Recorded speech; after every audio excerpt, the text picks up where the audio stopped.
लोकसभा निवडणुकीचा प्रचार जोरात सुरू झालाय। आता पहिल्या टप्प्यातील मतदानाची तारीख जवळ आली आहे। 19 एप्रिल रोजी महाराष्ट्रासह देशातील 102 जागांवर मतदान होणार आहे। उमेदवार मतदानाचा टक्का वाढवण्यासाठी प्रयत्न करत असतात। निवडणूक आयोगाकडून मतदान करण्यासंदर्भात जनजागृती मोहीम सुरू असते। आता निवडणूक आयोगानं अजून एक पाऊल पुढे टाकलंय। उत्तराखंड निवडणूक आयोगानं मतदानाचा टक्का वाढवण्यासाठी ऑफर देण्याचा प्रस्ताव ठेवलाय।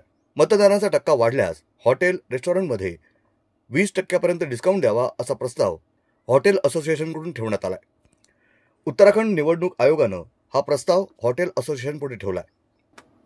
19 एप्रिल रोजी मतदानाचा टक्का वाढल्यास 20 एप्रिल रोजी हॉटेलमध्ये 20% डिस्काउंट देण्याचा प्रस्ताव ठेवण्यात आलाय।